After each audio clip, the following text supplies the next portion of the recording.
que Deus decidiu, né, muito triste com tudo que tinha acontecido, diz que Deus estava arrependido pela sua criação, e são palavras bíblicas, né? Não sei se no original de fato eram essas palavras, mas como poderia alguém tão perfeito ou algo tão magnânimo quanto Deus se arrepender se Deus não erra, já que ele é um ser perfeito, né? E não só isso, mas decidir pegar a criação que ele tanto ama e destruir tudo e todos, e ao mesmo tempo escolher alguém como Noé para salvar, que de todos que existiam, era aquele que agradou a Deus, sendo que mais para frente é alguém que se embriaga e fica bêbado numa tenda.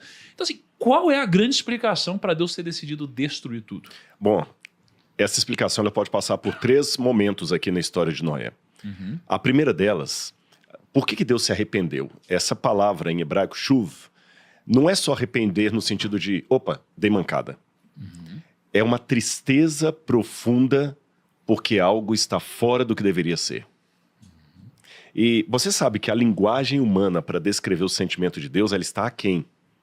A Bíblia é Deus falando com sotaque humano. E o sotaque humano, ele é limitado.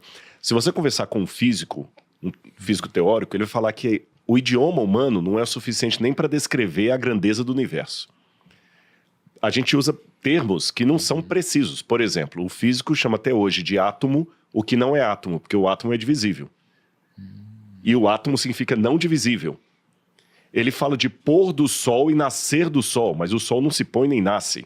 Então a nossa linguagem é imprecisa para descrever a realidade. Quando nós falamos, por exemplo, assim, vai viajar? Vai com Deus. Fica com ele também. Vai com Deus, mas se Deus está em toda parte, como é que eu vou com ele? Então você vê que a linguagem é imprecisa para falar Deus. E a Bíblia, então, empresta essa linguagem humana, imprecisa, mas é o único jeito de Deus ser inteligível. Então, algumas expressões de sentimentos humanos são aplicados a Deus, mas Deus tem isso de maneira muito mais profunda do que nós. Deus é pai. Você é pai. Mas Deus é pai de um sentido muito mais absoluto do que qualquer pai da terra. Então Deus sentiu uma angústia, uma tristeza muito grande por algo que não deveria estar assim. A Bíblia fala que os homens foram violentos na época deles e fala que eles, diz aqui o capítulo 6, versículo 1, quando as pessoas começaram a se multiplicar sobre a face da terra, os filhos de Deus, que alguns interpretam como sendo anjos, a gente pode entrar isso daqui a pouquinho, mas para mim não eram anjos, era a descendência de Sete, se apaixonaram pelas filhas dos homens, que eram bonitas, e as tomaram para si. E Deus falou, meu espírito não virá muito tempo sobre eles. E diz aqui, olha, que esses deram origem a homens valentes, e Deus viu a maldade das pessoas que havia se multiplicado, e que todo o desígnio do coração era continuamente mau. Aí vem a segunda parte da explicação. Existe uma ideia que vários teóricos, Dilthey foi um deles que estudou, o que faz o surgimento do pensamento coletivo. Vou dar um exemplo. Imagine-se no meio da Praça Vermelha da China, em Pequim, na época de Mao Tse-tung.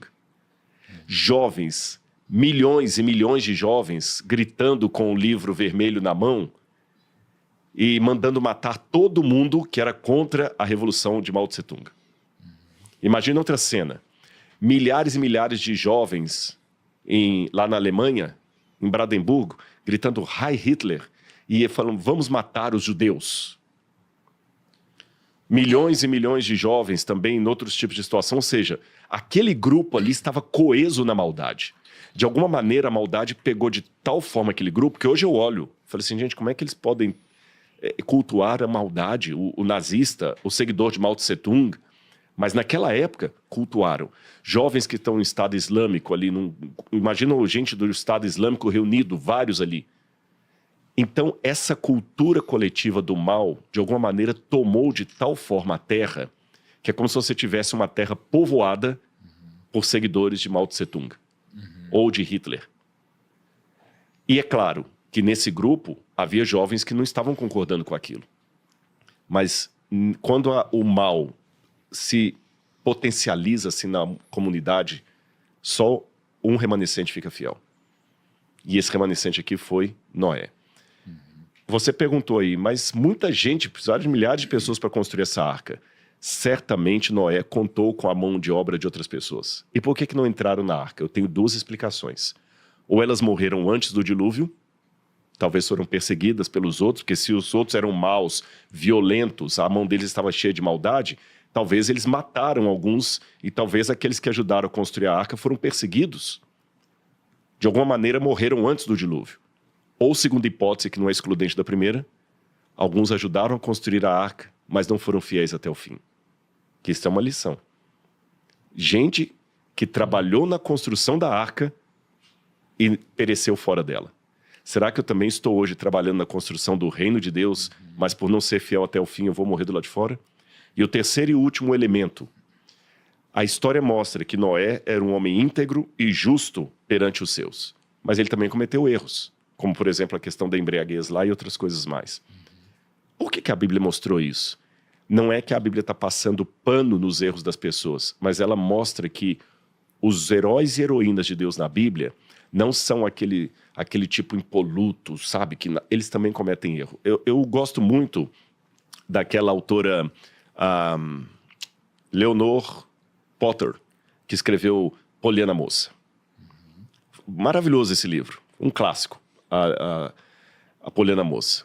Mas se você olha a Poliana Moça, dá até raiva, que ela é certinha demais. O mundo tá caindo e ela tá tão feliz, só sorrindo. Perfeita, né? O jogo do contente. Por mais que o livro seja uma leitura válida, quando eu olho, dá raiva, porque eu não sou daquele jeito. Sabe? Poxa, que raiva, parece que é uma coisa muito perfeitinha, inatingível. Não, isso aí não serve pra mim, porque eu sou muito... A Bíblia mostra que os heróis de Deus não são como Poliana Moça. Eles também falham, eles erram, pecam, mentem, arrependem, pedem perdão a Deus.